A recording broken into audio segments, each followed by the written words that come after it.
Good evening, TNT family. We are fortunate again to have our MP and Chairman, Dave Tancoo, with us. Dave is also, I believe, Shadow Minister of Finance, Dave. Correct.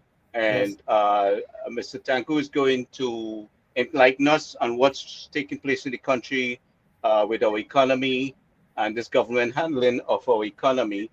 And Dave, I just want to open the floor to you because I saw you had criticized the Minister of Finance in mishandling and mismanagement our economy and our business affairs with the small to medium large businesses, the lack of forex, and it's there's this whole series of destructive things that he has done for us that we could see with our economy thriving. And I would like if you can just kind of break it down to us so that we can better understand what's taking place in the country. Okay. So I thank you and good night to all. Good night to viewers.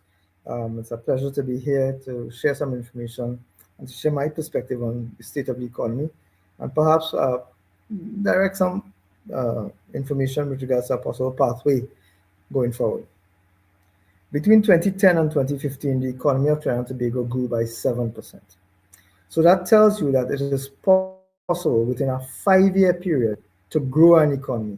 Although I think many countries would prefer medium and long term planning, which is also very critical and has not been done in this country for decades. But within a 5-year term, with a government that is committed and willing, there was a 7% growth of the economy.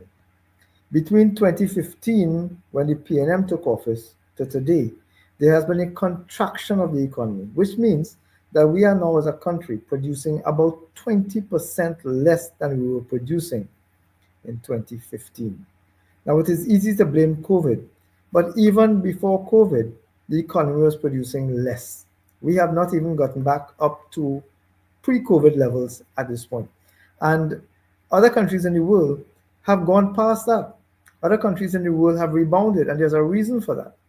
Every other country in the world that has rebounded from COVID, we had a situation where their government invested in protecting the business entrepreneurs. They invested in protecting especially small and medium-sized businesses because those are the lifeblood of the economy. Those are the businesses that you would see around your corner. The small shops selling little imported trinkets, little plastic goods, etc., little clothing stores. Those are the kinds of small businesses I'm talking about that generally are involved in import. Excuse me. There's some manufacturing. Sorry about that. But generally, it is the small and medium-sized businesses that employ upwards of 30 and 40,000 persons in the small and medium-sized business sector. We have to also add what is called the micro business size sector. So there's the micro, small, and medium-sized businesses.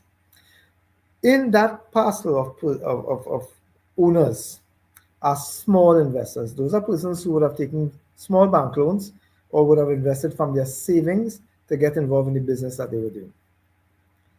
That group of persons, and I want to draw the reference, if you have a multiplier, if you know what the multiplier effect in economics is that when you spend a dollar, that dollar gets spent by the person who you would have spent it on.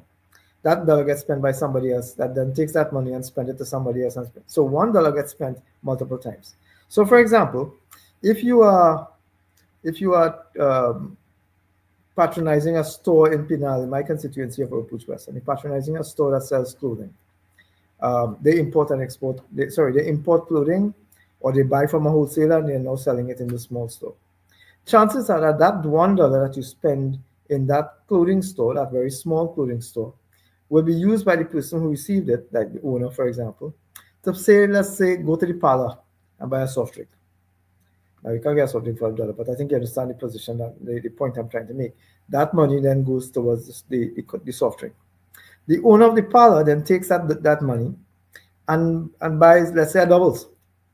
The doubles man then takes that money and he buys Shadow Benny and Chana, etc., from the grocery and from the local greengrocer. They then spend that money on other things for themselves and their family. So you see how many times that money has changed hands. That is what is called the multiplier effect, because every time that money changes hands, it goes into somebody else that is going to invest. When a government shuts down the small business sector and the small and medium-sized business sector and promotes only big business, a dollar spent, that same $1 that you would have spent in a store, in one of the bigger stores in the country, one of the many branch stores in the country, that money almost directly goes into savings. So it is not, the multiplier effect is not there. It doesn't contribute to growing the economy, to building the economy. When a government then, during COVID, failed to support these small and medium-sized businesses, they went out of business. 6,000, over 6,000. There was a study done by the Confederation of Chambers, I believe it was, did a study that said that over 6,000 small and medium-sized businesses closed down during COVID. That is a serious dent, because what it meant is that those persons would have lost their investment, but also they would have not been employing people from the same community, and we would not have the cycling of money, this multiplier effect, which could continue to build the very economies that existed around. Which is why you would have situations like when they closed down Petrotrin. The entire South, because there was a multiplier effect, because who were working in Petrotrin were also buying food from the commuters nearby. They were hiring taxis to go to and from work, etc., etc. So there are industries that spin-off industries from bigger industries. When the government failed to provide anything, and this is not speculation, this is not just blame game. The Minister of Finance came to the Parliament and said that he was putting aside a substantial amount of money to allow small and medium-sized businesses access, not to grants, but to loans, etc.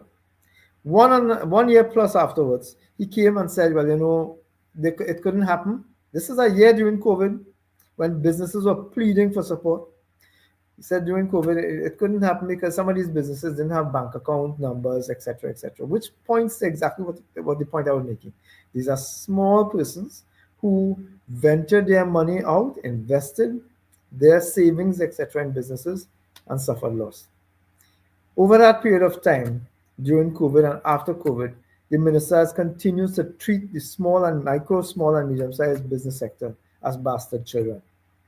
And what that has done is polarize the economy so that we have the very large businesses growing even further, growing even more, and generally eclipsing, doing the same things that the small business community were doing and opening branches. So you see, while in Trinidad and Tobago, we have small and medium-sized businesses closing down, you have big businesses declaring billions and billions of dollars in profit. Now, again, that has a multiplier effect. When small businesses close down, that has a negative multiplier effect, because it means that the middle class collapses. The middle class are the individuals who would have been generating small investments, small savings, etc. And even the banks, their savings have collapsed. So the banking sector suffers a deficiency. The commercial sector suffers a deficiency, and our economy suffers a deficiency, which is why we have a situation where today our economy is smaller than it was in 2015. Add to that the fact that Colvin has now developed a pattern of holding money hostage. So businesses pay VAT and are due. So citizens pay VAT, and that VAT goes towards the government. The VAT is supposed to be reimbursed to the business community because you're paying VAT twice. When you pay VAT, you pay VAT, and when the business owner pays VAT, he pays VAT on your VAT. So that VAT is supposed to be refunded to the businesses. What tends to happen is the Minister of Finance will hold VAT refunds for months, weeks, months, days, weeks, months, years even.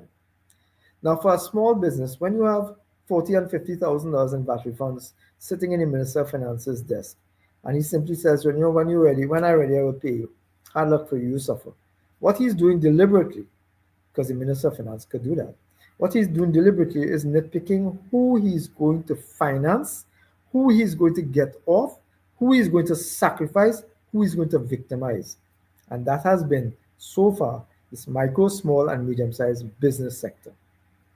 When we have the situation with foreign exchange, the Minister of Finance operates on an honor system. The honor system has failed miserably, and yet this Minister of Finance has done nothing about it. 1 year ago in 2023, we are in 2025 now. In 2023, in the budget speech, the minister says, and he promised in the budget speech It's on the Hansard if persons are inclined to search for it. That he was going to meet with the various interest groups.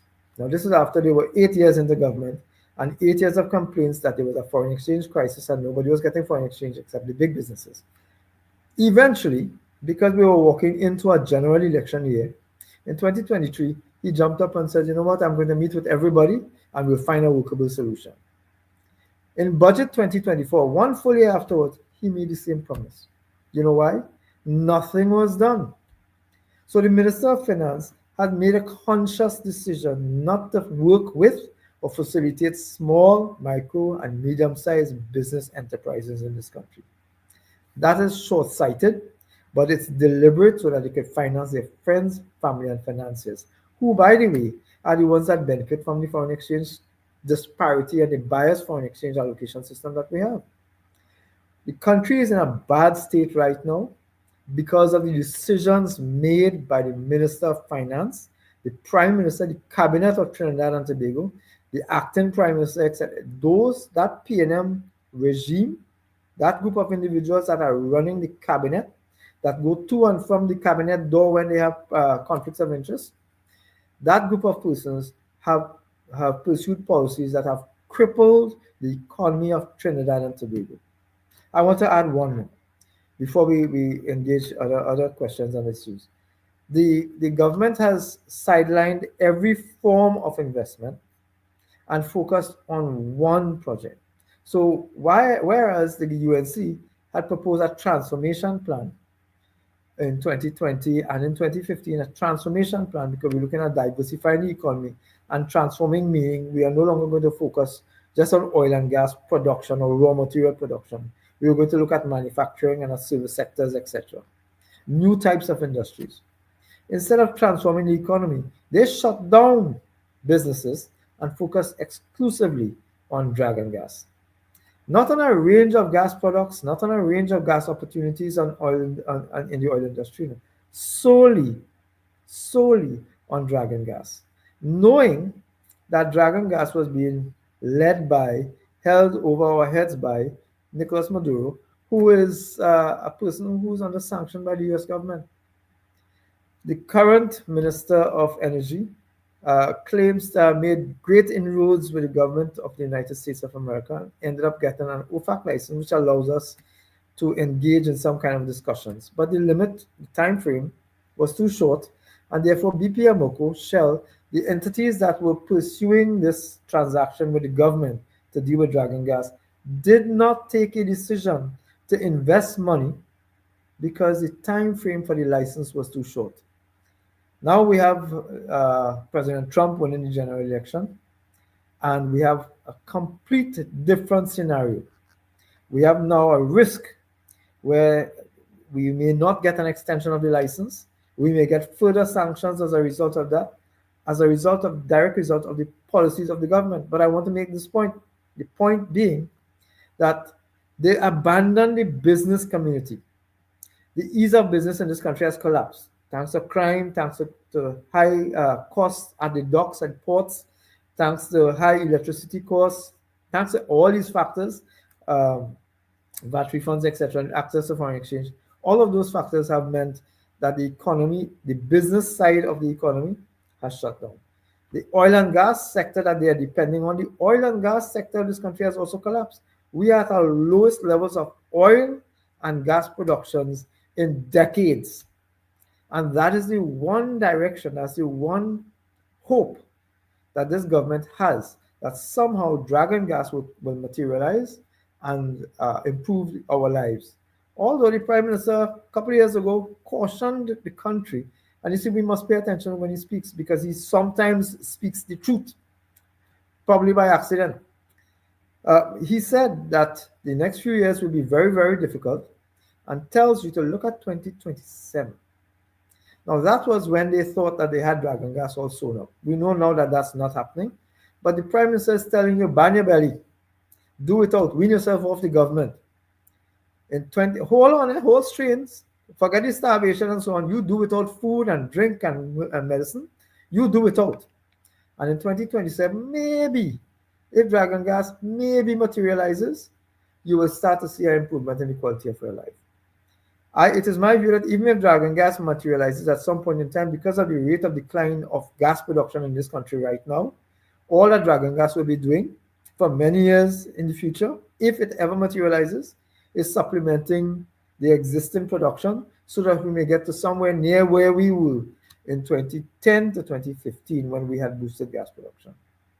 Our country is in a serious, serious crisis. We're in a foreign exchange crisis where I think I did the math recently based on central bank data, which says that if you have foreign debt of X dollars, I can't remember the figure off the top of my head, but you have foreign debt and you have foreign reserves.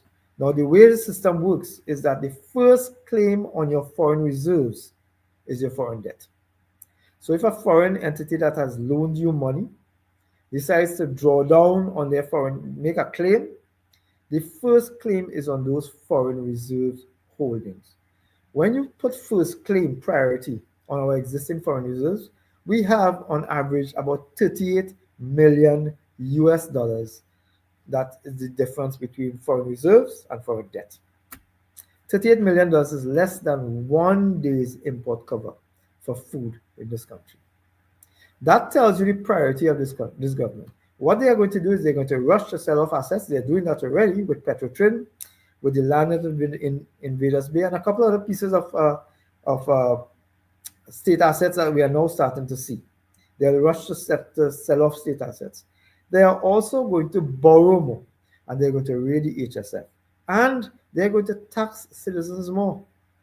We already know that they're coming with the electricity tax. We already know that. We know that WASA rates are also going to go up. We know that. We know that the Minister of Finance has signaled already that property tax will also go up. Why else would he have reduced the rate of property tax? But when he brought the legislation in, he said that he can go up to 10%. So 2% is what he's telling you the value of your property is now. He could go up to 10% without having to come back to Parliament. That is what the Minister of Finance is signaling will happen if, God forbid, Trinidadians make the mistake and put them back into office. You see, if we have had a 20% contraction in our economy, we've had 67,000 persons lose their job between 2015 and today. We've had shutdown in businesses. We have had a situation where people are no longer interested in investing in this country. Businesses, even big and medium-sized businesses, are leaving our country and going elsewhere. If this has been their track record for the last 10 years, what do you think will happen if they are given 1 year more, much less for 5 more years? I want to pause there and hand over to you guys if you have any other issues or concerns. Otherwise, I will speak all night. It's the benefit of having. No, I want to give Nadina a chance to ask a question because she has a short little time. So, Nadina, if you're ready, you can go ahead. Hi. Good evening, Dave, MP. Good Good evening, evening to everyone. Last night or yesterday evening, I heard Amchan speaking out strongly for the first time after 9 years. It baffles me no end as a citizen of this country, watching the poverty levels, watching the increasing number of persons at the side of the street, watching people coming up to you in supermarkets actually begging for you to buy groceries, not begging for money, begging for you to buy bread and milk and stuff. And it was unheard of. This is not Trinidad, right? As we know it. This was Guyana 20, 30 years ago. This was probably what's going on in other countries that we are not accustomed to. And the question I need to ask, and I'm forced to ask, is why did it take AmCham and other businesses this length of time to see the realities that many of us have been speaking about that the population has been going through for the past since the closure of Petrotrin, let's call it that. So MP, I pass that question over to you because I'm telling you it is vexing to say the least.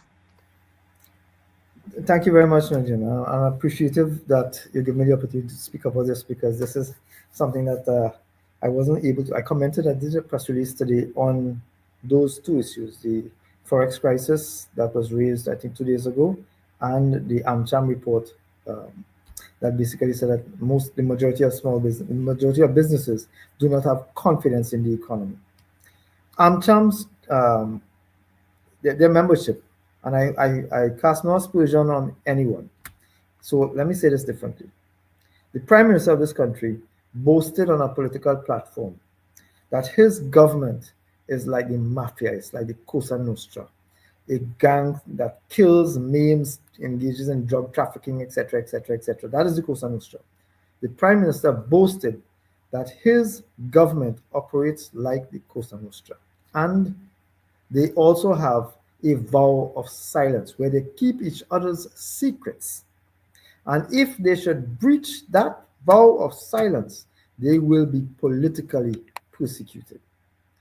I think members of the business community were hesitant, were petrified to speak out. Because if you are engaged in business and the government goes against you and you suddenly find yourself unable to get access to foreign exchange, etc., etc., etc., you get sidelined. Your businesses goes bankrupt. Because what the government has done now is they created a scenario where businesses are dependent on the whim and fancy of the Minister of Finance, just like individuals are dependent on the whims and fancy of the government for a handout, etc. Because this government is not about creating jobs, they're about handouts. So there are two things. Thing number one is I believe that the business community found themselves in a difficult position because they were afraid, whether they admit it or not, they were afraid of feedback, pushback from the government, who has been known to be vindictive, brutal, and personal in their attacks against people who speak out against them. Best example so far has been, and the most pronounced example so far has been Jaiwanti Ramdas. Jaiwanti Ramdas, the Auditor General of Trinidad and Tobago, who just yesterday, I believe it was, or the day before, benefited from a Privy Council judgment, the second one, which called out the Minister of Finance for misconduct, for spending millions of dollars, God knows how much money, to persecute and prosecute the Auditor General for simply refusing to bend and bow and break the law as the minister.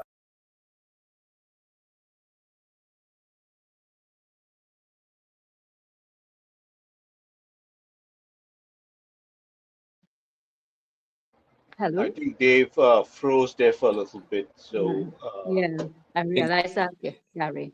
we're My, we're coming back.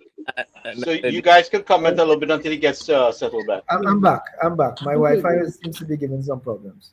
So Okay. yes. So Amcham on the one hand is speaking out now, I think, because they know that if they don't, this government could end up back in office and be victimizing them all over again. So I think this is the time because we are close to an election. They have developed a sense of hope. It's either that they hope that things will change with a new government coming in, or things have become so desperately bad that if they don't speak out, they themselves will suffer unbearable loss. But you and see, Gary, I think Amcham it's the also is latter. batting two sides of the fence. Amcham That, is also saying, and I looked at the newspaper article, Amcham also pointed out, the head of Amcham, the person who did the presentation, Mr. Franco, I think it was, also said words to the effect that there are some positives in the economy looking going forward to 2025. One of those was that the IMF have projected growth. The IMF has always projected growth. I don't know where they get their figures from. The UNC is meeting with IMF board members tomorrow, and we will be challenging their source of information that tells them all the time that the country is doing well and we are going to grow. Whenever the year passes, we see the figures totally different. Where they say there's going to be growth, there tends to be decline. He also pointed out to the Moody's rating. The Moody's rating, which said that the country was doing well and stable, relatively stable, that was done before the state of emergency. And if the country was doing so well before the state of emergency, I want to bet that if Moody's could come in now and revalue, what they would see would not be that.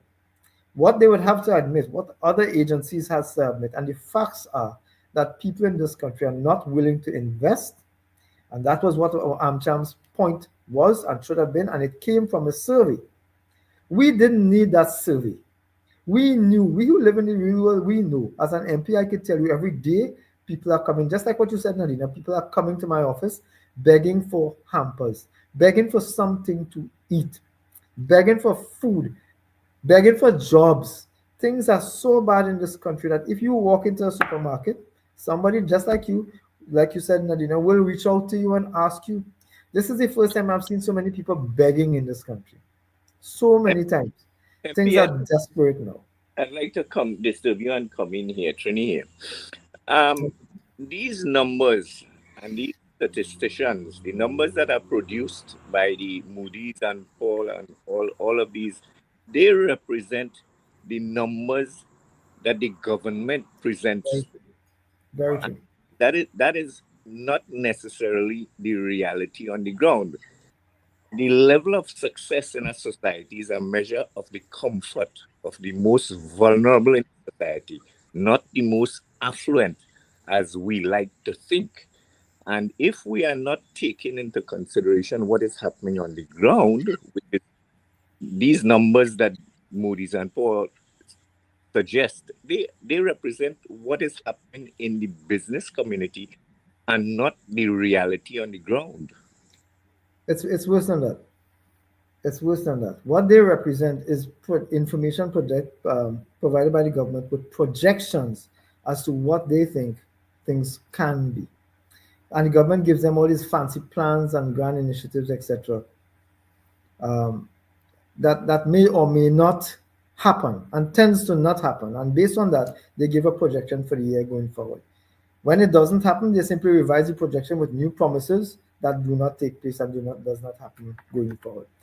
This government has promised a million and one things, none of which have happened. They promise a reduction in crime. They promise water for all. They promise an end to flooding. None of these things have happened because the government simply believes that Trinidadians and Tobagonians are foolish and we will not remember.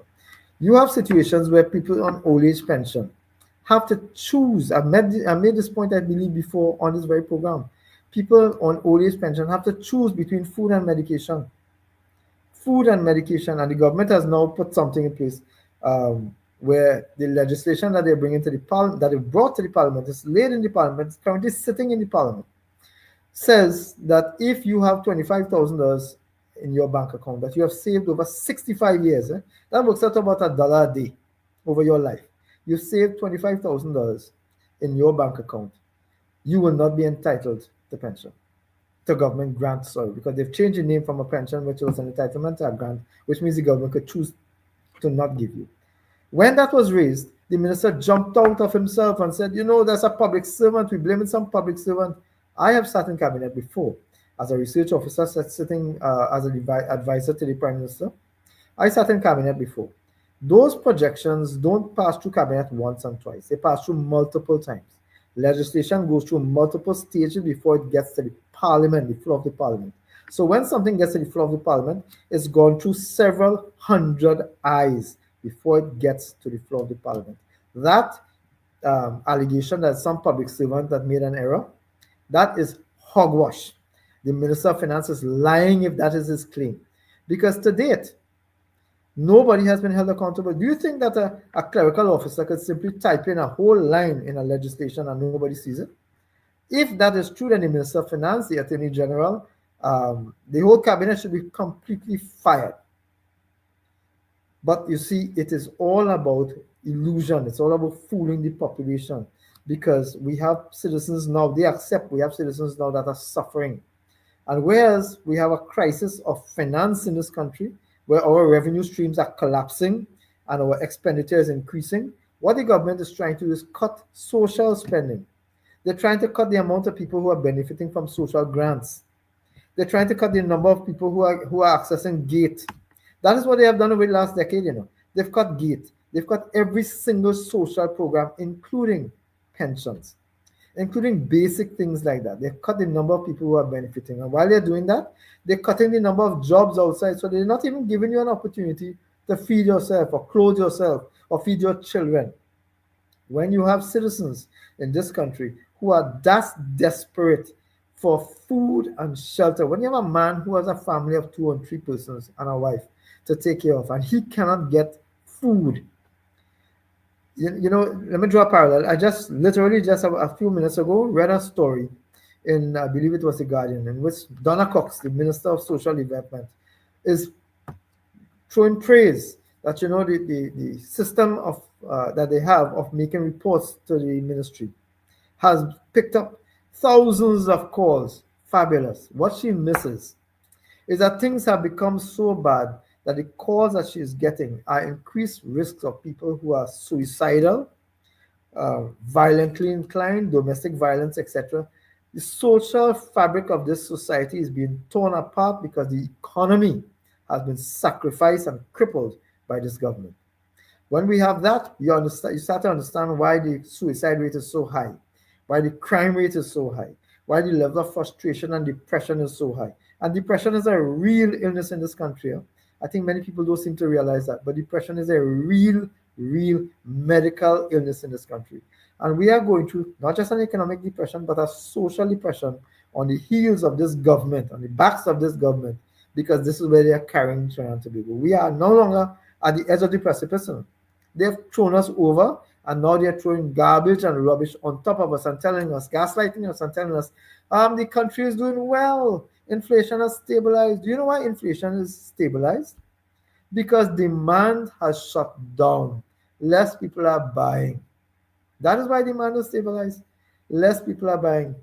I remember last year there was a survey done by UNICEF and a couple other agencies, FAO included, which said that there are people in this country, in Trinidad and Tobago, in the 21st century, who were doing without food for as much as a week, having one meal for every, I think it was every 3 days, one meal every 3 days for as much as a week, having no idea whether they'll get another meal down the road. That is madness in our society today, where a prime minister will say, listen, I want my $1 million pension, and I want to increase my salary to $87,000 a month because he's about to retire, and that means he will carry home $87,000 a month. There's a law in this country now. It's obvious. This government is promoting it. That is the Cosa Nostra. They're all about themselves, their friends, their family, and the finances. That's all they're about. They have forgotten the 99% of us, the 99% of citizens in this country. We who live here, who have to interact with each other, who know what the truth is. That is that children are suffering in schools. I met with a family 2 days ago. Literally 2 days ago. I believe it was on Tuesday afternoon, where the mother is telling me that she cannot send her child to school because she cannot afford to buy shoes for the two children. So she bought shoes for one child. Now you think this is going to be some fancy sneakers? This is a mother who's telling us she cannot afford to buy shoes for her child, for two children. She bought shoes for one. That one child is going to go to school. And then today she calls back to say, listen, I can't send this child to school either because she doesn't have money to pay for transport. That is the level we have reached in this country. And if a prime minister whose only focus is $87,000 a month for himself, they're living $50 million in entertainment at the prime minister's office. What madness is that? There's a priority that this government has. We believe, the UNC believes in people-centered development, people-centered growth, that your budgeting should be focused on the elevation of the vast majority of citizens. Trinity the Bone, you said it just now, the comfort of a citizen. Development is not about numbers. Development is the status of growth, the status, how it is shared around. This government likes to point to growth figures, which is a number, not about the distribution of the growth, which is where development takes place. We should not have in Trinidad and Tobago in the 21st century people who are preventing their child from going to school because they simply cannot afford it. MP, I'm glad you raised that point because my mom is 84 years. And the last time I heard of this scenario where children had to share time to go to school was when my mom was 10 years. So basically, correct. right. So basically, you're telling me this government has taken us back 74 years. That's what you're telling me effectively, right? Now, when you look at the GATE program and the cut in the GATE program, do you know what happened to all those people who were renting their business, renting out houses there? They're no longer renting because they don't have the intake of students at the tertiary level at UE to even make that rental work for them. So that flow of income that would have come in rent is now significantly reduced, Yeah. right? So that's one. The second thing with respect to food that you mentioned, the state and condition of the school feeding program and the type of meals that our students are getting at the primary school level is ridiculous as the type of meals that they get at the hospitals when they're ill. It's something that we have to look at. If we have to have students grow into productive adults, there must be nourishment at that level of the brains, of the body.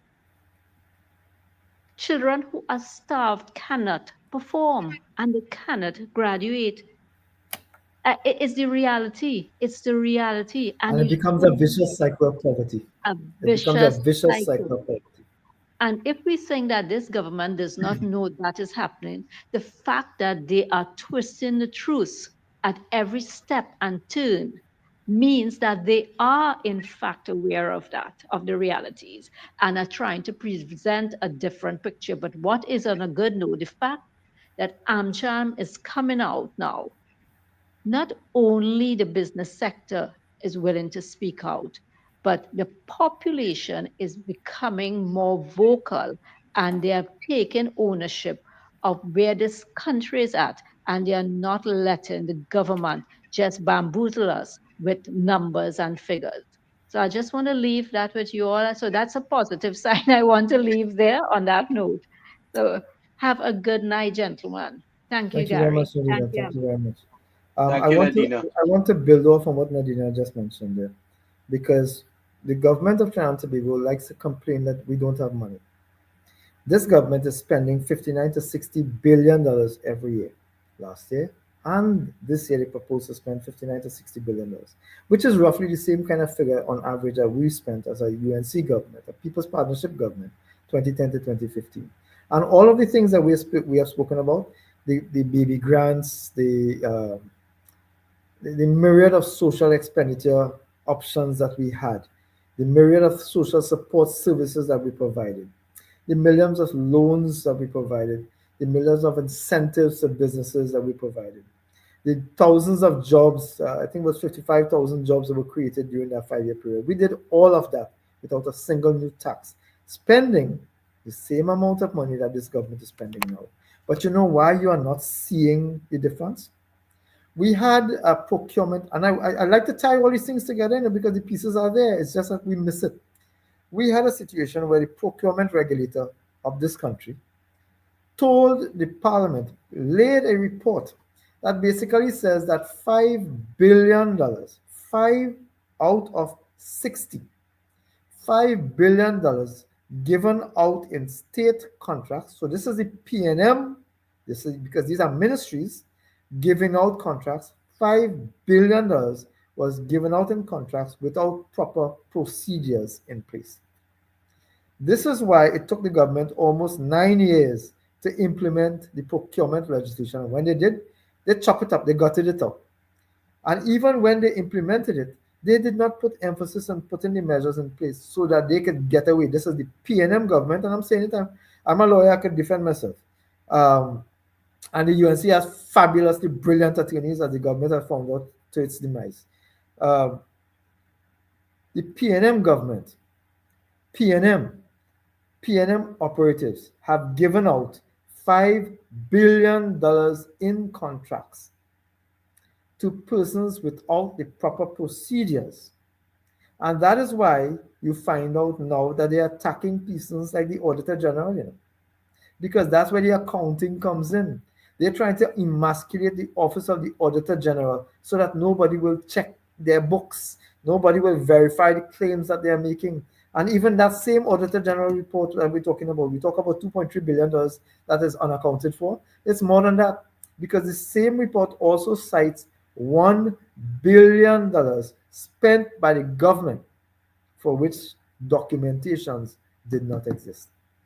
So what we have is a government that is spending the same amount of money that we were spending, but you're not seeing the results of that money. Things have gotten worse. You go to the hospital, and I'm tired of getting reports, seen reports in the newspapers, because I get this on a regular basis, where persons are going to the hospitals and the doctors and nurses, because there's no supply I don't blame the doctors and nurses for this. They are operating under the worst of circumstances thanks to this government.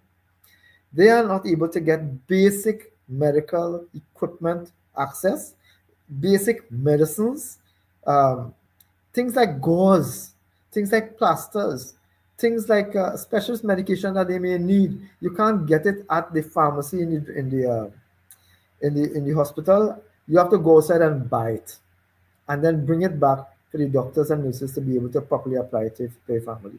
If you are diabetic, if you have a heart problem, you know exactly what I'm talking about. You have to find the money to fund those things in the public health sector. And you have a minister of finance, a minister of health lying and telling the country that there's medication for everybody in the hospitals, that all the equipment is functional. This government has been gaslighting. Nadina was a little diplomatic in her language, but they've been gaslighting and lying to the population, telling the population that things are fine, we are doing very well. They might be doing very well. Things might be fine for them because the prime minister could jump on a plane and go to California and get medical treatment. But for those of us who have to stay in this country, who have to experience the situation where you have to wait months and weeks and years sometimes to get emergency surgery. I said it, I think, on the last occasion. I almost cited the specifics, but I have a relative of mine who who went to the public healthcare system, told that she needed emergency heart surgery, and was then given a date to come back for listing for surgery 1 year plus afterwards. If she were not able to get her family together to raise funds to do the surgery for herself, she would have been dead today. But not everybody has access to that kind of money. So there are people in this country who are dying because they do not have proper access to proper health care in this country in the 21st century. And you have a minister of health telling you that he's spending just as much as we spent in 2010 to 2015 on health, but you are getting to see less and less and less. You are getting less and less. This government really believes that Trinidadians and Tobagonians are foolish, and if they say it often enough, we will believe it. There's a phrase that they used in the last election that I want people to remember. We love you, so we take good care of you. And citizens in this country believe that they were talking to them.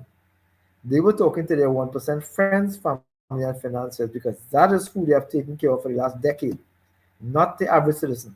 Out of the 99% of the citizens of this country, 99% of them have experienced a collapse in their state of in the quality of life and standard of living. 99% of them. We cannot let this continue. We have an opportunity as a country to make a step forward. We have an opportunity as a country to hit a reset button, and that time is coming closer and closer and closer. And I expect that the government, because they have no performance, we are saying when we were in government, performance beat old talk every time. That is still true. This government cannot come and say, we have improved your lives because now you have a higher income level. They can't come and say, well, we improve your lives because we have more hospitals and you could get health care. Our education system is better. There's no violence in school and there's no crime. They can't come to you on the basis of performance. So they're going to go back to what they've become accustomed to, which is race and bribery. They're going to come to the population and say, listen, we are going to open this, we're going to do this, we're going to have this, start this project, etc., etc., etc., etc.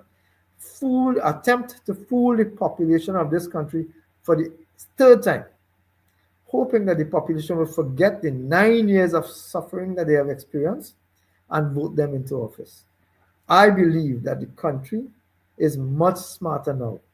Social media has given us the opportunity, like we are on now, given us the opportunity to reach regular audiences, to see and hear for ourselves, not just the PR that are maybe present in the newspapers, but the facts of life where citizens are going through severe, severe hard times. We know it because we experience it, but we are also, thanks to social media, able to see it. That is why I'm so proud of the United National Congress. Whenever there's a crisis, the UNC has stepped forward. Whenever there's a flood, UNC people step forward. You ever see a government minister going into the floods to help anybody? Ever? Even when they were in opposition? You ever see the PNM do any of that? They don't. because they don't care about the sufferings of people. That is why you had a minister of social development stand up and loudly proclaim that persons who are begging, standing up in the hot sun, begging for food, that they were they were greedy, not needy, because she's living in a different world. There was another minister from Tobago who told people when they could not get water, they could not get water to drink, they could not get food. She told them, drink almond milk. That is the level that we're operating at today. Another minister said, you know what, things are bad, we don't have food. Uh, Cook a breadfruit on your fire pot, because they are clueless. They want us to accept suffering as normal. This is why they keep saying, you know, crime is not just in Trinidad, crime is worldwide. Flooding is not just in Trinidad, flooding is worldwide. Unemployment is not just in Trinidad, unemployment is worldwide, because they want you to think that it is normal. This is not normal. This is not acceptable. Everywhere else in the world, progress is taking place except in Trinidad and Tobago, because we have a government that does not care. MP, last night we had a discussion on another forum, the one-on-one forum, about the Exim Bank and the foreign exchange issues that we. And I posed a question to Vivek, who was the, I believe he's the head of the Supermarket Association or something like that. Yeah, I looked at part of the proceedings last night. I want to pose that question, the same exact question to you again, so that the population would be more aware. People don't seem to understand what the Exim Bank is about and how that actually contributes to the increased foreign exchange or the devaluation. It doesn't help with the foreign exchange crisis, really. It just facilitates the use of the money because they have to pay back in. Confirm all of these issues for me, please. All right, so I want to treat with two issues. That Exim Bank issue, the minister boasted that he had created a window at the Exim Bank through which small and medium-sized businesses can access foreign exchange. The Exim Bank is a bank. They operate on the same principles as every other bank. They're not doing anybody a favor. They're about making money. They're about the end result is about making money. So therefore, when you have to go to the Exim Bank, Trini, I know that you will try to open a bank account in this country. They ask you for everything, including your birth paper, your ID card, when last you did this, when last you did that.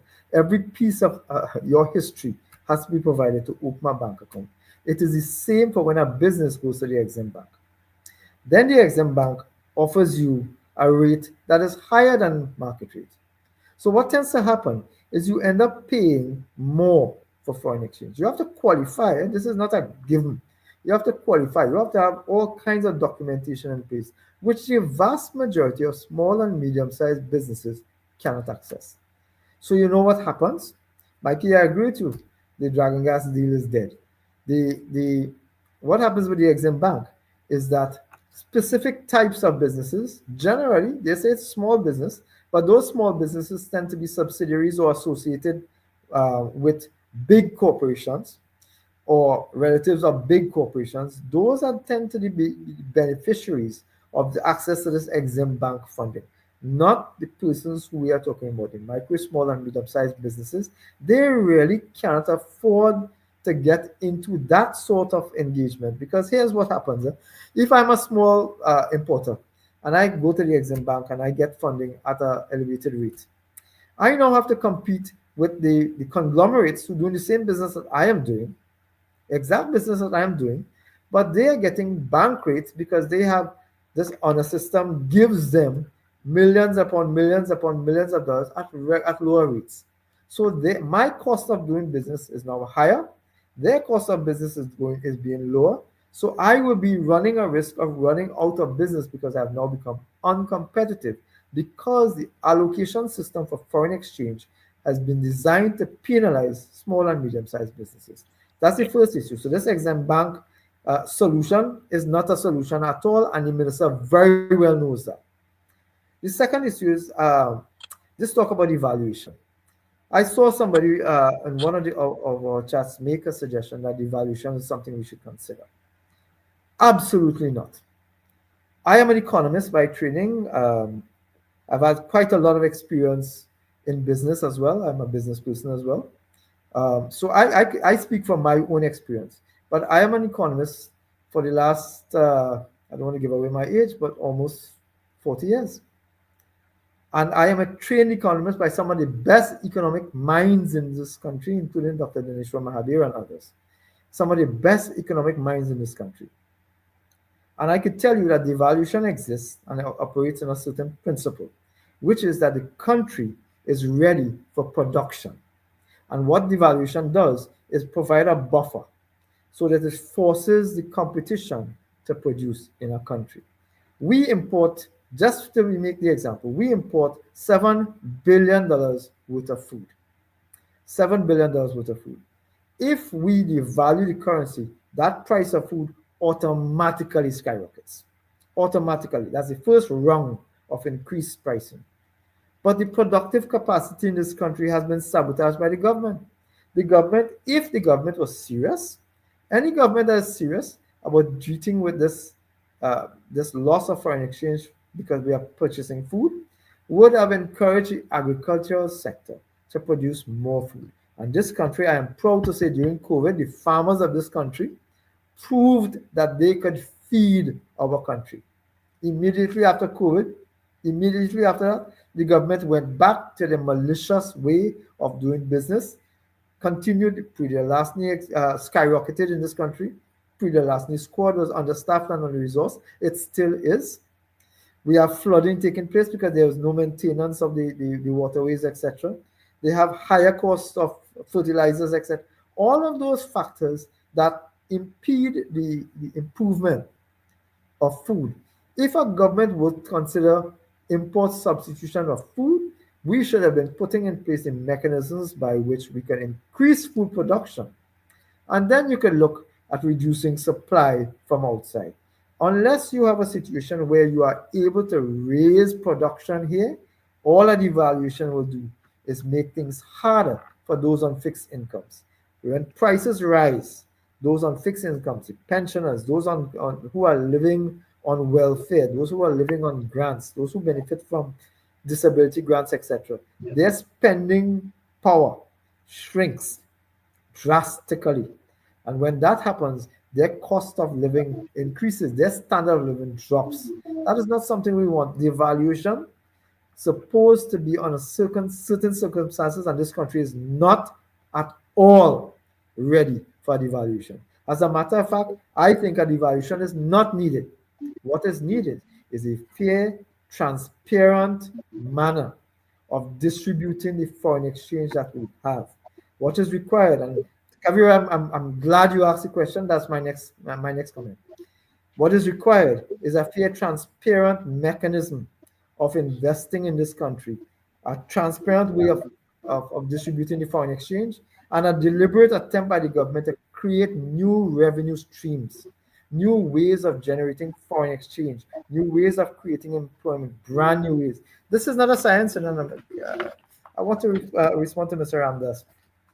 It's clear that this government does not know what to do. Or if they do, they're not interested. In fact, I corrected myself in a press conference I did, a press release I issued just recently. I think the government very well knows what to do. But it's not to their advantage, it's not to the advantage of the 1%. Because if they create more jobs, then people become less dependent on the government for a handout, and they can't control the population like that. I don't know if you guys. I think their actions are deliberate, but we'll talk more about that. Go ahead. I don't know if you could see this. Yeah, we've seen it. We've seen it. Yeah, All hold right. it right there. Let's straighten it a little bit. We've seen it good there. Right there. You'll have This to say that because is the 2020 Economic Transformation Master Plan. This is just 12 opportunities, low-hanging fruit. 12 projects, mega projects that require very little investment that would have generated employment, foreign exchange, growth, pole development, revenue streams via taxation, future development, future growth, more efficient use of resources that we have now, including energy resources, etc.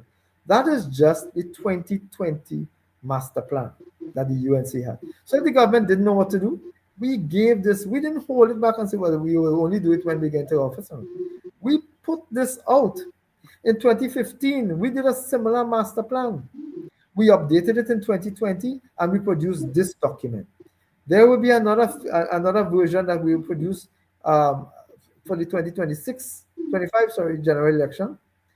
But even at our national platforms, we have been talking about the things that we require to be done to create employment, to create new avenues. Mr. Ramdas, I just want to treat with you with the lowest possible hanging fruit. The lowest possible hanging fruit. The lowest possible hanging fruit is tourism. The lowest possible hanging fruit is tourism. When we demitted office, we left in place multiple schools at various stages of completion. Over 100 of them had already been completed, and other schools in various stages of completion. We left a Debe campus under construction. That's a Debe University campus under construction. We left the San Fernando Teaching Hospital and other teaching hospitals and more hospitals under construction. We left national stadia, state-of-the-art national stadia for swimming, cycling, tennis, etc. What those things were designed to do is to create sport tourism, health tourism, and education tourism. That also means that while you're developing the physical infrastructure, you develop the human resource capacity. So to facilitate those, to fill those vacancies that those fields of endeavor, those industries, sport, health, and education tourism, to fill those, training programs were being offered so that you had sport medicine, you had nursing, you had increased academic presentations, you had textbook education, etc. So all of those things were supposed to be working in harmony so that when the physical infrastructure comes on stream, we would have had the physical and human resources to marry it so that we have output, we have jobs created, and we have increased gross domestic product that could generate foreign exchange. We could have people coming here for various medical and social and educational and sport facilities. Instead, right now we have all these state-of-the-art sport facilities lying idle, where we should have been having international cricket competitions. We should have had international cricketing countries come to the Caribbean for training of their sport facilities and sports activists, etc. in our country. We don't have that. So in answer to your question, should the UNC win government? Should we be blessed? Should this country be blessed that the UNC win government? There are several items that we believe can be continued from what we put in place in 2010 to 2015, and those are short-term, but they will have tremendous effect on employment, on the revenue streams, on foreign exchange generation, on boosting the confidence of the economy. And there were also other projects, like I just described in this 12-item part of the economic master plan. East-West, on the East-West corridor, a biotechnology manufacturing sector. At Sevilla in Cuba, a digital innovation park. In Tobago, International Cruise Ship Marina. Tobago's first locally branded hotel. The St. Madeleine Sugar Factory. The Petrotrin. There are several of these things that we spread across the country. Literally spread across the country, so that we could have had development, just like we had development in 2010 to 2015, we could have had growth and development throughout the country, reaching and touching left, right, and center. Every citizen of this country would have had the opportunity to have an improvement in their quality and standard of living. Can I comment at this point, Larry? Yes, please, go ahead. Thank you. Hi, good evening all. Arjun Haripol. Listening carefully to what you're saying, MP Tancoo, and I'm also an economist by profession, and don't mind risking my age by telling you I have 35 years of experience as a practicing economist. I agree wholeheartedly with your views on the issue of devaluation. Mm-hmm. And I think that is one of the critical crises that this economy faces at this moment, because really and truly, foreign exchange is the lifeblood of an open economy such as ours. In addition to what you said earlier about the immediate rise in prices when you have a devaluation, you also have to factor in that inputs, critical inputs for whatever production happens in this economy will also go up, which means that not only your imported goods are going to go up in price, prices are going to go up, but domestically produced goods, which have a significant amount of imported inputs, will also go up. So Yes. there's a double whammy happening there. All right. I There's only one other thing I want to point out about this whole issue of the devaluation. Unless we fix the crisis in the foreign exchange market that is leading to a black market, and there is a significant black market, unless we fix that crisis, the black market is operating at a price that is higher than the official exchange rate. And businessmen who are buying that foreign exchange at an elevated price are obviously passing on those costs to their consumers. So we are already being faced by some amount of increased prices because of the black market. Okay. Now I want you to comment. You made some comments, and I heard your comments on the low hanging fruits. And I want to remind you, and I'm sure you have that document, the 2020 UNC budget statement. I had the privilege of working with two of my colleagues on that document. And I remember the honorable opposition leader had that document in her hands before the election, and she was able to present it to the public. But many of the projects that you just mentioned there are in fact included in that statement, so it's there for anyone to see. And that, of course, was a document that was there available for anyone to see. So those projects are in there. The last comment I want is really to ask you to comment on, so this foreign exchange market really has two sides to it. You spoke a little bit about the supply side, and we obviously have to find ways and means of increasing the inflow of foreign exchange that we earn. That's a given.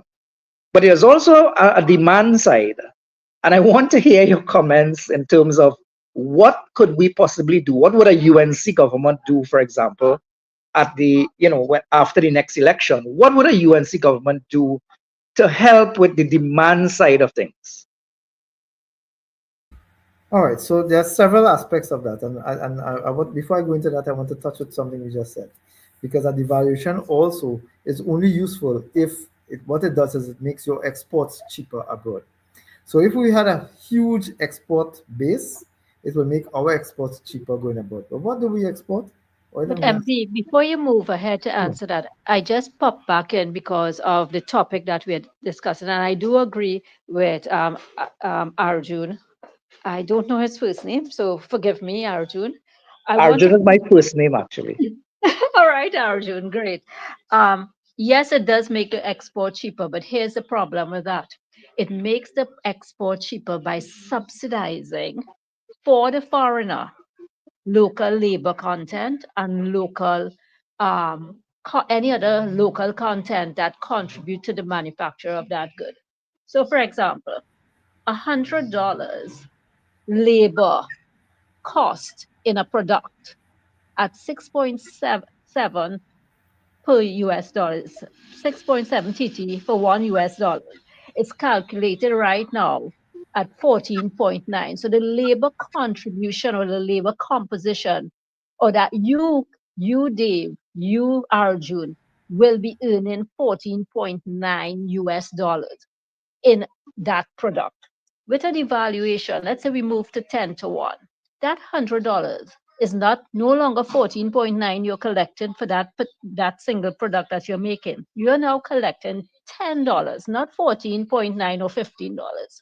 You have simply subsidized that foreign product that will be exported by 50% of your labor cost in US dollars terms.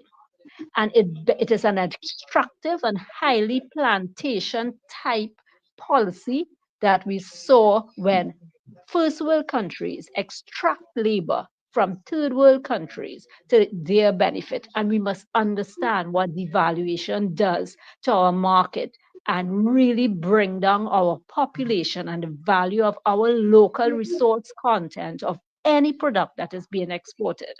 So I want to just put that on the table before you answer Arjun on that. So thank you again. Well, I think you did an excellent job of responding because I'm in full agreement with you. What it does is devaluation helps you only if you have a substantial output to sell. And we don't have a substantial amount of output. So what we said is all. And MP, let me just interject quickly. A devaluation should, of course, increase your export competitiveness when you have a thriving domestic Domestic. sector, manufacturing sector. But to the extent possible, or to a large extent, our domestic manufacturing sector depends on foreign imported inputs. Yes. So a devaluation will not make our export competitive. You're absolutely right.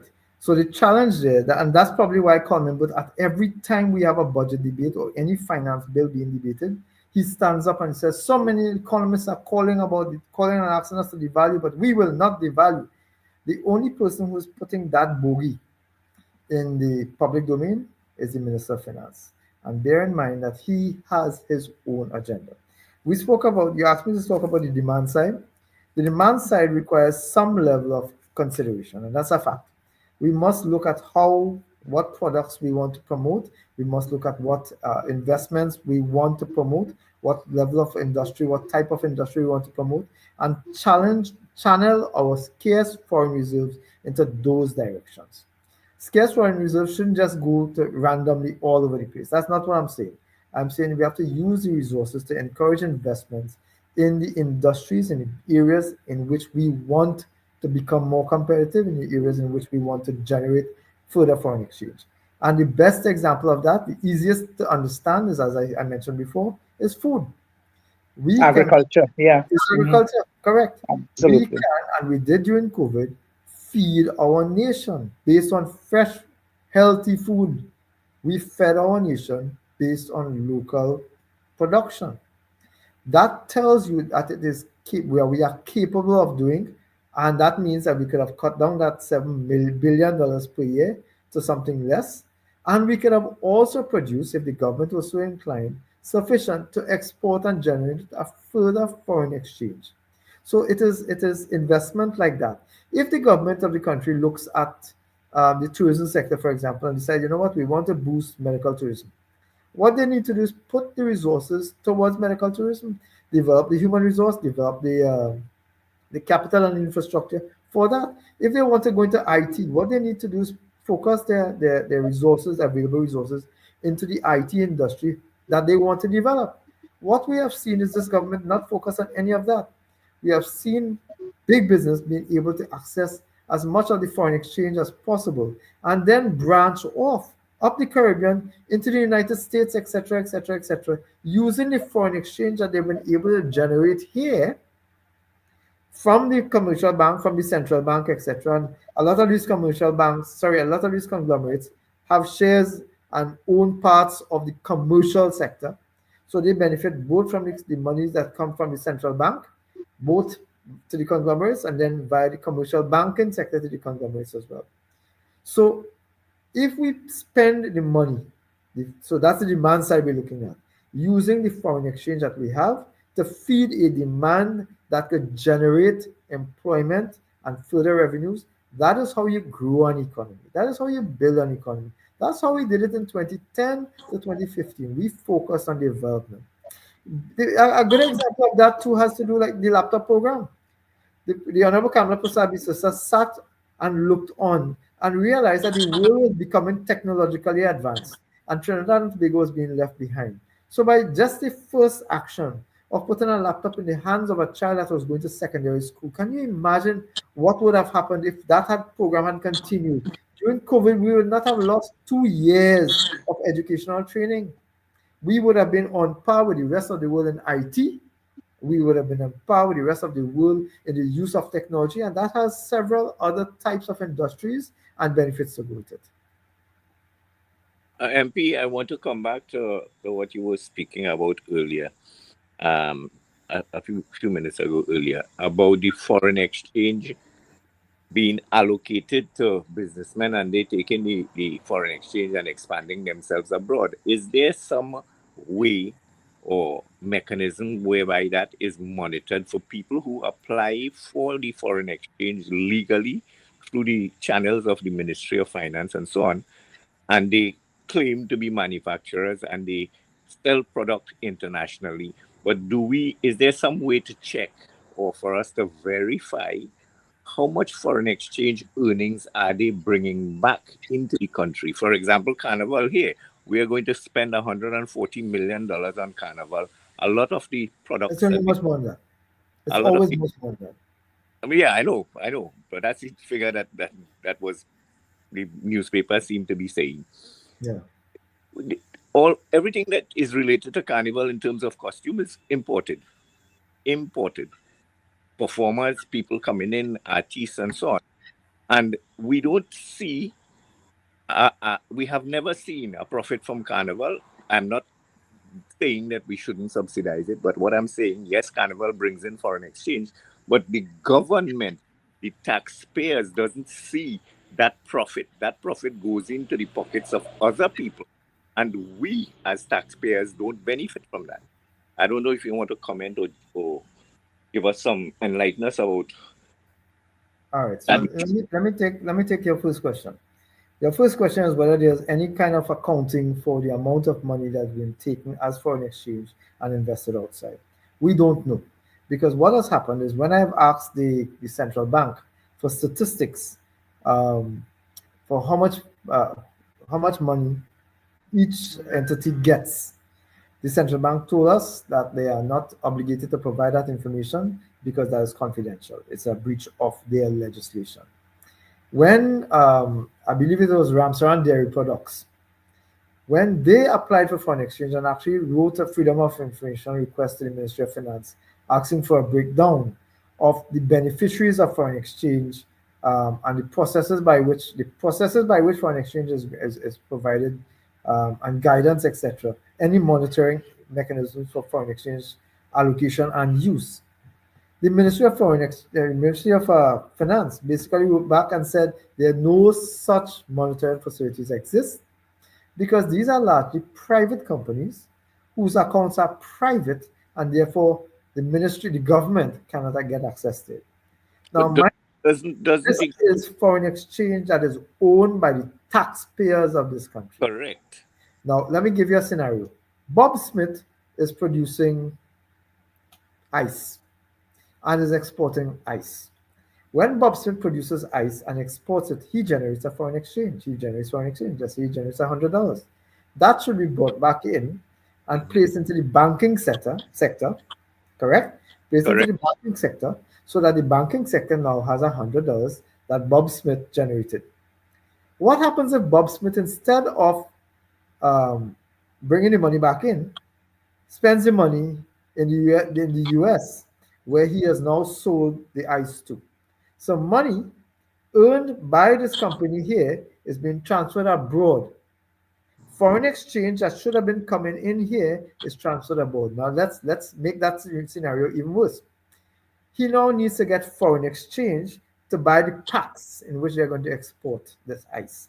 So he goes to the bank gives him foreign exchange. So he's getting foreign exchange, making a product and exporting the product, which is basically exporting the foreign exchange. And instead of the price of the product coming back in foreign exchange, that stays outside. So he's eating foreign exchange on this side and shipping it out via the product on the other side. That is exactly what is happening with big business in this country. They are getting foreign exchange to produce, and their products are going abroad, and the money is being kept abroad. There's substantial leakage of foreign exchange in this country happening exactly like that. And it has facilitated the expansion and the growth of conglomerates in this country outside of this country. Not to our benefit, because these are taxpayers' foreign exchange that is now being moved legally from point A out of the country without parallel coming back in to supplement what we have. Correct. Now that brings me back to Kabir's question. How do we fix that? That is not such a difficult thing to do.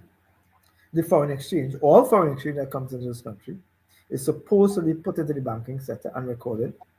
The central bank is supposed to have access to all foreign exchange coming into the country, and therefore they are the ones responsible for monitoring, for evaluating, for determining the use of the foreign exchange, etc. Instead, we have a Minister of Finance who's telling us that the allocation of foreign exchange, the monitoring of foreign exchange, is done by an honor system. Nobody is doing it.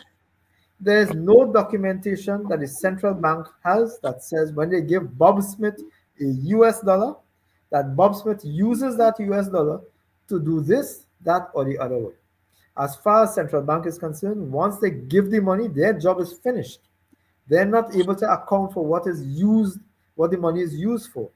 So to solve that problem, what is required is a revamping of the central bank legislation to ensure that central bank truthfully monitors the use of the foreign exchange that belongs to taxpayers of this country, both the foreign exchange coming in and the foreign exchange going out. And that has to be done for the benefit of the citizens of this country, not as it has become the norm now, because it has happened for the last 10 years. Believe it must continue. It is not working for the benefit of the country, and therefore it must be stopped. The central bank legislation, central bank is not a sacred cow where you cannot touch something because it's in the law. That is why Jwala Ramaran was fired. If you remember, Jwala Ramaran was fired because he revealed who was getting the foreign exchange. Why should that be a secret when that foreign exchange belongs to the taxpayer? When somebody like Ramsaran Products wanted to find out why he's not getting foreign exchange and somebody else in a similar business is getting foreign exchange, and the government will simply say, well, we don't have that information. Hard luck, bro. That is not acceptable. What is required is proper transparency and accountability in the use of foreign exchange that belongs to taxpaying citizens. That is what is required. And at this point, I think what is required to fix that, to do that, is legislation is needed. And I promise you, I swear to you that this legislation that is needed is not today that we know about this. It's not today that the citizens are aware of it. It's not today that small and medium-sized businesses are aware of it. We have known this for the last decade. We have raised this publicly, and every time we raise it, the government says there's no foreign exchange crisis. Everybody can get what they want, blah, blah, blah, blah, blah, and it's just not working. This government will not change the legislation because it works for their friends, their family, and their financiers, their 1%. MP, can I jump in here just to say that I'm happy that you explained what you just explained, because one of our colleagues, and I will not call her name, although I think she lives in Barbados now, but I wouldn't call her name. She made a big hullabaloo about a big hole in the balance of payments, saying that there's a huge capital flight happening from Trinidad. And she went back, I think, to the year 2012 or somewhere back there. And she made a big set of noise about it. But you just identified the problem. You see, every export that leaves this country must go through the Customs and Excise Department. Correct. And it is recorded as an export in the balance of payments on one side. The corresponding transfer to balance the balance of payments would be the inflow of the foreign exchange when the person abroad pays for it. Problem is, the vast majority of exporters are not bringing the foreign exchange back into Trinidad. People operate based on confidence, and there is no confidence about what is going to happen to the exchange rate and so on and so forth. And you are seeing it where not just conglomerates, businesses at all levels are in fact expanding investments, but not in Trinidad. So the foreign exchange does not make... Funded by Trinidad money. Yes, and the money subsidized by the central bank, to be precise. And that monies do not ever come back in here, and therefore there's that gap in the statistics. And the lady is right, but she identified it as capital flight. It is not capital. Well, you could call it capital flight if you want. No, but that's the wrong language. But you're well, exactly, because it carries a different connotation. My friend, the point is, and you correctly identified it, the money that is earned by a lot of our exporters are kept and saved abroad and never brought back into the country.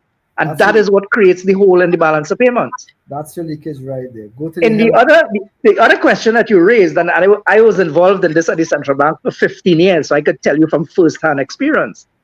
You see, the day we liberalized the foreign exchange rate and the system in 1993, Yes. we gave up. The central bank gave up the right. Prior to that, there was the EC1 system where you had to say exactly what you want the dollar for. Yes. We gave that up, all right? So that what happened was the responsibility was transferred to the commercial bank. And the central bank, the statisticians at the central bank, and I was one of them, went to the commercial bank and asked them, please, for every customer that is buying for an exchange, please ask them the purpose. And we identified about 20 things and said, just tick a box for us now. Yes. And the commercial banks came back to us and flatly said, listen, you want a liberalized system or you don't? Do you want a liberalized foreign exchange system or you don't? Because the customers are bluntly refusing to tell us what they're doing with the money. And therein lies the problem. But you understand that a liberalized system simply means the mechanism of sharing the foreign exchange. It's the valuation of the foreign exchange by demand and supply. And now we have a fixed float where the float value is determined beforehand. So it's not really a liberalized system. It's a freedom of access. But used conveniently, of course. Of course. But you just, again, go to the head of the class, you just hit the nail on the head. The conglomerates own shares, the businesses own shares in the banking sector. And therefore, it is to their interest not to provide the information that we all need as to how the foreign exchange is being utilized. So to fix that problem would require legal change. And once that is done, I am confident that we will see a shift towards a more transparent system. There is damage that has already been done, substantial damage over the last decade, where people were able to get foreign exchange and build up their businesses so big that they have become super competitive against other people who would have started over the same level, didn't experience the benefit of the biased system of distribution. So yes, I would love to see some changes to the legislation to encourage more accountability for the foreign exchange that the country generates. And I think while I think we need to generate more, if we use what we have properly, I think we could get to a situation where we invest in money in avenues where we could generate employment, etc., etc., etc., new businesses, new industries like the master plan had, and other new industries that had come forward, and generate more foreign exchange. So we could fix the supply side and we could fix the demand side. And therefore, we have a situation where we could actually grow an economy using what we have. It is not a science, What is required is the will, a political will. And if a government is in the hands and in the pockets of the 1%, and I want to repeat, I've said it before, I said it on Monday night, the 1% is not a race. The government is quick to jump on that. The 1% is not a race. The 1% is a business elite, a business class that transcends all race, that simply does not care about the welfare of the citizens of this country. Their only concern is about making a dollar. They don't care how equitable it is. They don't care about the transparency. They don't care about how much it is shared. They don't care about the improvement of the country. They don't care about any of those. These are persons who do not have good corporate social responsibility. These are people who are only interested in making a dollar. That's the 1% I'm talking about. Because there are big businesses that have corporate social responsibility that are doing wonderful things to the country, reaching out, investing in developing social human capital, etc., reaching out to social development, etc. There are big companies doing that, but the vast majority of them are not. And those are the ones that I consider to be the 1%. People who are leeching off the public purse for their private benefit and not wondering about what comes next, not wondering about the elevation and the development of the society, which is our role, our function. The resources of a country must be used for the benefit of the citizens of the country, the vast majority of them, not a select few, as is what is happening now. MP, you are absolutely right. And the thing is that we have to put in mind is businesses operate on confidence and they look to the future. And to be honest with you, a lot of people looking down the road in Trinidad and Tobago and saying, well, if Dragon doesn't happen, this economy is heading to a crash, to a collapse. Okay? Nothing new is happening anywhere. And the saving grace for this government is 2027 Dragon Gas. If that does not happen, in the eyes of a lot of people, this economy is going to crash. And therefore, businesses with the wherewithal will position themselves so that their business can continue even if Trinidad crashes. But So that's they're why investing outside. that's why businesses are keeping their money outside, and the businesses that are the big companies that are keeping their money outside and investing outside and expanding outside are doing so because they don't have confidence in the local economy. Exactly. They Exactly. And this is what you see some of the conglomerates in Trinidad are buying up companies even in the US. yes. So they are hedging their bets. A lot of them have gone into some of the Caribbean islands. A lot of them have going to Guyana and Suriname and other places, even in the Eastern Caribbean, because they have more confidence that those economies will prosper in the medium term. And they really are skeptical about what is going to happen in Trinidad. My friend, let me So, say this, sir. I really hope that Trinidad and Tobago gets better. I live here. My family is here. I am very concerned about Trinidad and Tobago. Hi, Manny. Hi, Pamela.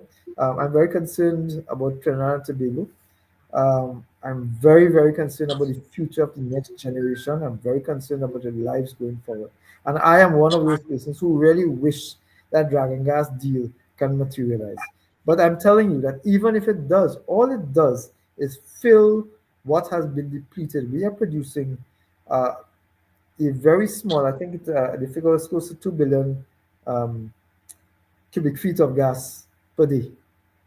That is negligible compared to what we were supposed to be producing during the heyday of oil and gas. So that all that will happen is our gas production, our oil production has plummeted, and we may get up to some point with Dragon Gas.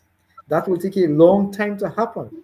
And therefore, while that is happening, since the economy continues to collapse, while that is happening, we are not going to see an improvement in the quality and substance of our lives because we are not going to generate as a country sufficient revenue streams. We are not going, that is not going to happen because we have collapsed the economy, hoping that Dragon Gas will be such a big game changer. Remember that phrase? The Minister of Finance jumped in and talked about 5 or 6 game changers, none of which have materialized. Dragon Gas will come in, and all it will do by the time it comes in on stream, if it does come on stream, is fill the hole that has been left by the collapse of the gas sector outside of Dragon Gas. Local gas production has collapsed. Local energy companies are looking at Guyana, they're looking at Suriname, they're looking elsewhere rather than Trinidad and Tobago. Our oil and gas sector is pinned on just the hope that Dragon Gas happens. But the rest of the economy continues to pivot downwards, continues to spiral downwards, continues to suffer. That is what is required. We need to move away. We need to transform the economy into the other fields, new fields of endeavor, so that if Dragon Gas does come in, it will fill a hole. But we cannot depend on one. This is putting all your eggs in one basket, and the basket collapses. What happens then? And the basket has collapsed. The energy sector has collapsed. Donald Trump said, "Drill, baby, drill." Drill, well, baby. I was now going to say, MP, that the Dragon Gas will deal with one side of the coin, which is the production side. We are price takers. Full stop. Yes. So when the US, which is one of our largest markets, not one of, the US is our largest market for oil and gas. And they will not import from us. When we end up in a situation, but it wouldn't import the Dragon And, Gas. and they're going to drive one of the ways the president is going to deal with inflation in the US is to drive down prices is by dealing with the oil and gas price. So he is going to do whatever it takes to keep gas prices down. We are not seeing the impact of that on Trinidad and Tobago. Correct. So even if Dragon Gas comes in and fill the hole that you were saying, that's the production side. What revenues are we going to earn from it? Spot on again. Go to the top of the class. You know, you may not. There are a lot of people who have said all kind of things about Donald Trump. I look at the messaging rather than the messenger and the token. Donald Trump took a decision to look inward, to fix his country first, to prioritize the development and the growth of his country and his citizens. Shouldn't we be doing that as a country? What is wrong with that? Nothing is wrong with that, because that is what we need to do. We need to look inward. I cannot forget a circumstance. I don't want to call the name of the country, where there was a flood, there was a hurricane, and there was hurricane damage, and the government of Trinidad and Tobago bent over backwards to provide support, as they should, because we are a CARICOM country and we must protect our neighbors, we must seek our neighbors' interests, etc. Our government bent over backwards to send supplies, water, food, equipment, etc. Support staff, soldiers went over, etc. Doctors. But I have flooding in Orpouche West, and you don't see any government minister coming out there. You don't see the same effort taking place in Orpouche West, because our country, South Trinidad, suffers from what is called geographic discrimination by this country. Exactly.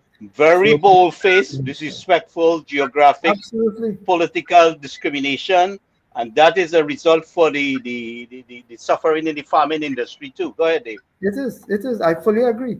Geographic, the South and Central Trinidad and Tobago, which is where the farming bodies are, the food baskets of the country, South and Central, have suffered.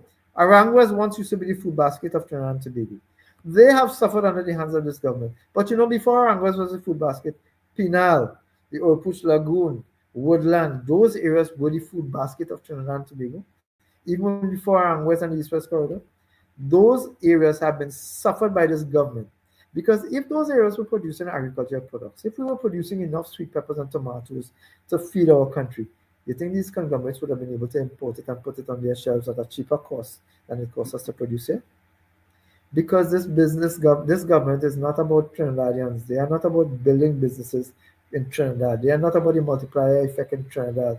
They are about focusing only on big business. And that's the message I want to leave tonight.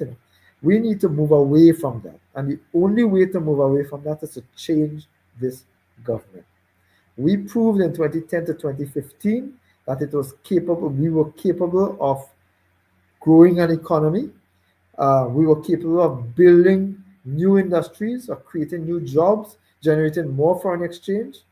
We were capable of lifting people out of poverty, and we were capable of development, which is not good. Development is the improvement in the quality of life across the country. We did it in 2010 to 2015 under Kamla Prasad Bisesa. We have the same leader. There's no dispute of who the leader of the party is. The leader of the United National Congress is Kamla Prasad Bisesa. We have the same leader, and we have much more talented persons, like my good friend who just participated, Mr. Arjun. We have much more talented persons with much more experience to be able to take this country out of the depths that this government is putting us in, has put us in, and continues to dig us deeper and deeper into debt, out of those depths of debt, back into a country that we all want to see. I believe that most of our citizens, a vast majority of our citizens, want to have a better quality of life and a better standard of life. I believe that the government can no longer fool them, gaslight them into thinking that their lives are better now because you could get a $5 food card, you could get a grant once in a blue moon, you could get $100 in a jersey. I believe that our citizens are smarter than that, and I believe that the business chambers, I believe they too are now getting the opportunity to speak out. I saw a social media activist treat with some of the issues, the same issues that we raised here in Toko Grande, calling out the MP and the shadow prime minister, calling them out for not speaking to the population, not providing answers because they have no answers. They're going to come to tell you left foot, right foot, balize. That does not put food in the mouths of the poor in this country. And we have over 25% of the population of this country living in absolute poverty. And figures are probably more, which is why the government has refused to do a household budgetary survey so we could know the true living conditions. You see, this is not just one thing, all these things are tied in. The government has lied to the population openly and not engaged in the kind of research that is required to show where to target the help that is needed, not just in terms of social support. That's a major factor, not just in terms of that, but in terms of the industrial support, the tech work support, the education support into the industries we want.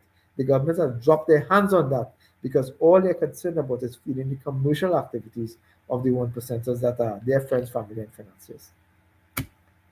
I don't think that, in the long history, we have seen the discrimination against our people because of their geographic location and who they may support from this P&M administration as far as the farming industry is concerned. they had been deliberate support. How to say not support, deliberate. How to say suffering, and one of the things that we have to do upon taking government. Now it would take roughly, say, if Kevin is Minister of Energy, because in our next government, it would take him about roughly 3 years before he gets all the rust, and he might have to put some new machinery in Petrotrin before he gets that place cleaned up. The software technology will have to upgrade. So several things he will have to be working on as minister, of in a scenario here as energy, and say you as minister of finance, and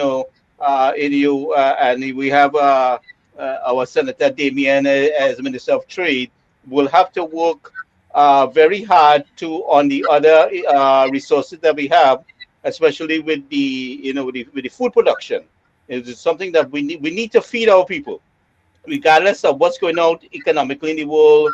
And we have to focus on feeding our people. We have to focus on dealing with the agricultural infrastructure issue and invest heavily in getting that mass food production up and going. And then we could get to the point where we're exporting, and we have to work with our foreign missions that belong to Trinidad and Tobago to kind of market our products in a more aggressive way than it has been done. So we have some challenges, and this is how I see it, Dave, that these are the things that we need to work heavily on, taking government.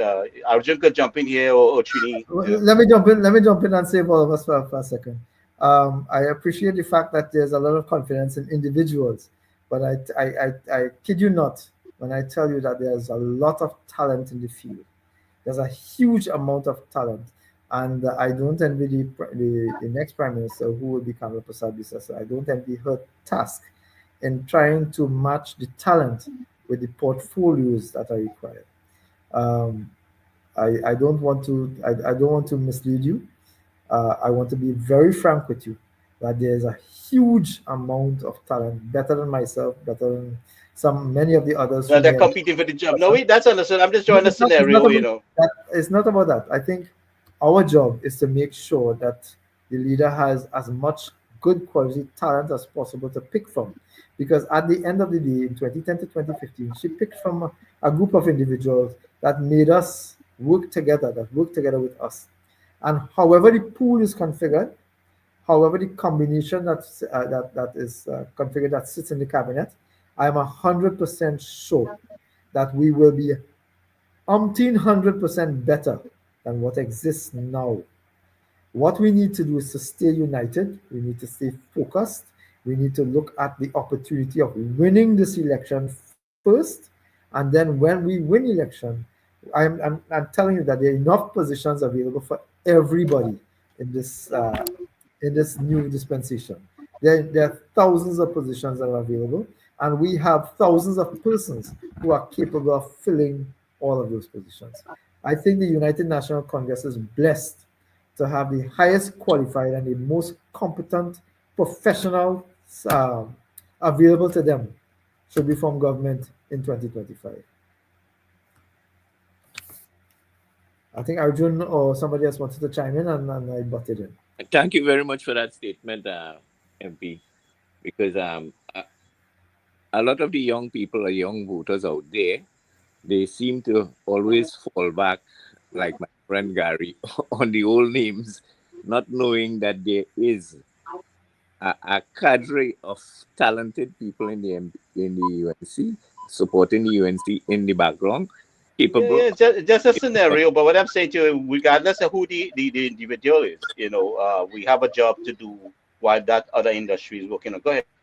But that's also why all of us are involved in providing technical and logic support to the preparation of the manifesto.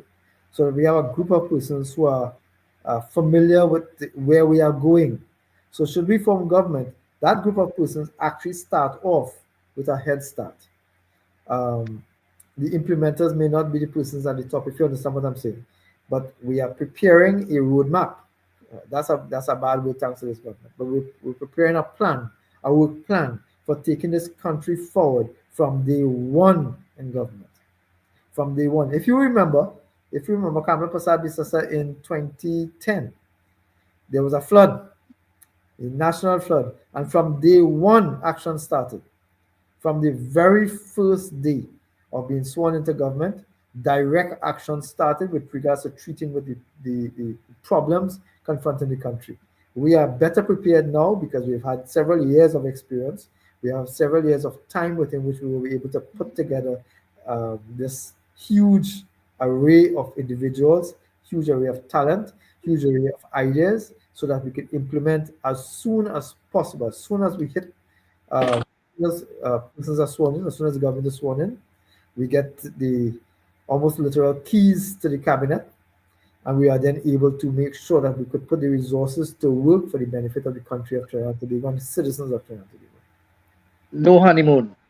No honeymoon, no. No honeymoon. Baptism of fire. We want to hit the ground running. There's Absolutely. too much at There's stake no here. time. We need to. Yeah, there's no time for the learning curve was spent over the last 9 going on 10 years now. We experienced the learning curve. A lot of us have served in government before. A lot of us have worked in the governments before. I am proud to have served in 2 of the UNC government under the Padme administration and under the Kamala Prasad Bisasa administration. I was able to work as advisors in both instances, and in the last instance under Mrs. Bisasa as the financial advisor to the Prime Minister. So I'm saying that to tell you that there's a lot of experienced talent, and as we go closer and closer to election, people are realizing that there's hope. There's a new feeling of hope that the economy is bad, but these people are here. There's a potential for us to hit the reset button and do things differently. That hope now is a hope for change.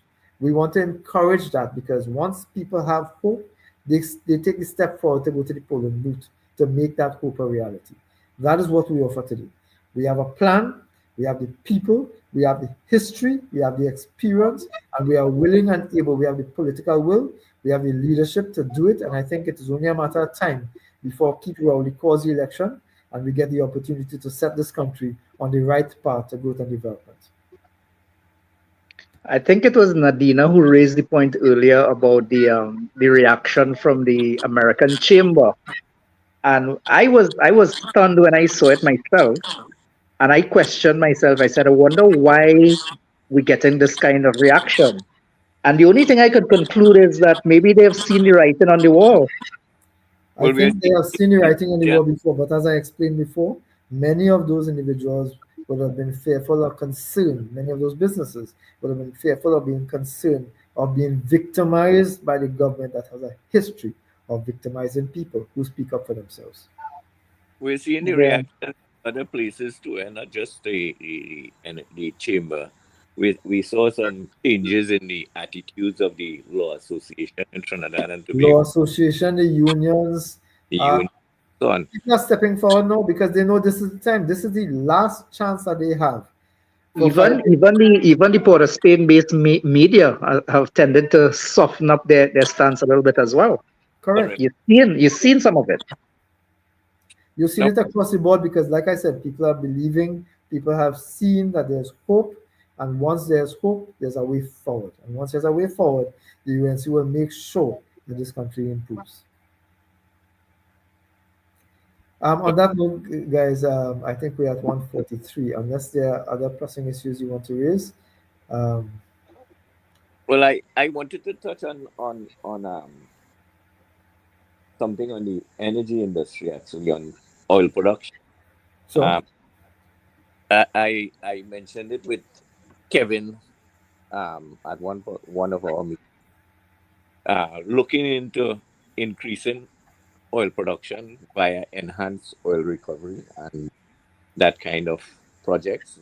I know of a company that applied for since 2016, I believe it was, to start enhanced oil recovery using nitrogen, and Kevin mentioned that there were plans afoot with the previous PP government to do it with carbon dioxide from from that is produced and wasted from NGC. So maybe we could look at all these types of projects to increase our oil production, bring oil production back up to the levels that we had back in 2015, which is about 80,000 barrels as compared to 46, I think it is today. Yeah. So I take that. I take that. I take that under consideration. But I also want to tell you that one of the problems that we have is we focus a lot on oil and gas, and oil is a dwindling resource for us right now. It's a severely dwindling resource. We produce heavy crude, which is not of the best quality for what is demanded outside. But our volumes have fallen so badly that even with um, additional impetus, I don't think that we'll be able to get back to the levels that we were producing before. Remember, that's one of the explanations and the justifications that this ridiculous government used to shut down Petrotrin. They use multiple versions depending on the mood and whim and fancy of the minister talking. But yes, an improvement in oil, yes, an improvement in gas, but yes, a transformation to other businesses, other types of businesses, and other industries. yeah, of course. I'm not dispensing the fact that we need to diversify. Of course, we need to diversify. I'm just talking about the term in the developing other things, that the higher hanging fruit, in other words. Well, I think you would find that the UNC government was willing to engage everything and everybody for the purpose of establishing new, vibrant, and resuscitating the older energies, the older industries as well, including the sugarcane industry. We were interested in treating with every possible avenue of generating revenue, generating employment, including, like I said, resuscitating the times gone by. The sugarcane industry, the sugar industry generally, because sugarcane is not the only form of sugar. There's also beet sugar and other forms of sugar.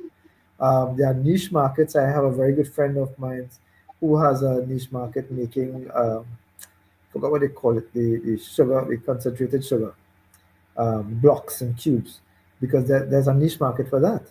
Um, but there are niche markets that can be used to resuscitate all of these industries that we once had, that were once thriving, that once generated substantial employment, and for which we had a certain level of expertise.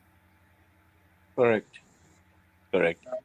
Well, NP, we had you for a long time, and we want to thank you. I know I'm conscious that you were wanting to take your leave, so I want to thank you for a very informative discussion tonight, and I'm sure some of the people were enlightened. I am especially enlightened that people understand exactly where the economy is and how we are going to fix it. And we have to keep doing that going forward so that we can educate the population and let them understand why it is important to change this government and put the UNC to take us forward. We have the resources. Definitely. As I close, I want to end with how I usually start. Economics is not a sexy thing. The economy, talking about inflation, talking about rates of interest, talking about foreign exchange, etc., is not a sexy thing. But the fact is that an economy that is growing means that a country is creating employment. It means jobs for people. It means an improvement in quality and standard of living. It means increased taxation so that social support can take place.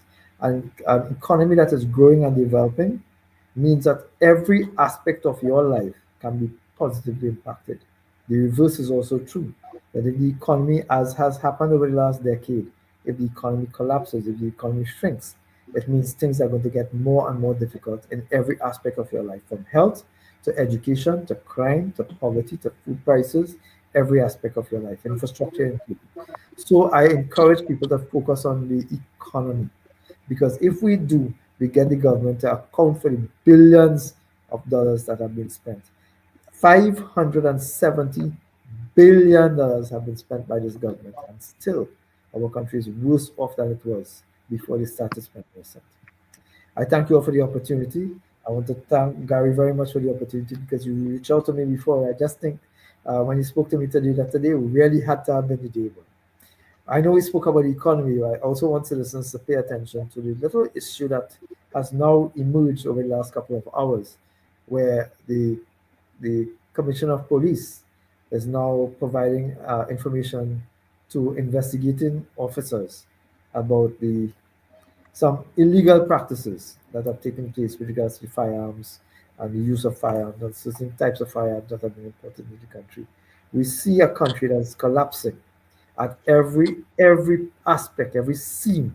Everything that the government has put its hands on is collapsing right now, and we really need to make sure that our citizens stay focused, stay safe, protect each other. We have to be our brothers' keepers right now because the government is not going to do it for us. I thank you all again for the opportunity. God bless. Be safe, everyone. Thank you, Joy. Thank you, Dave. Thank you very much. Arjun, you want to say anything otherwise? I think he's there. Yeah, Dave. So thank you very much, and I want to thank the listening audience for joining us. Deeply appreciate you taking the time to educate and enlighten us, and we hope to have you back soon with more information as time goes by and developments takes place. So again, with that, I want to thank you very much for joining us tonight, and with that, we'll say good night. Good night. Good night, all. Thanks, everyone. Good night.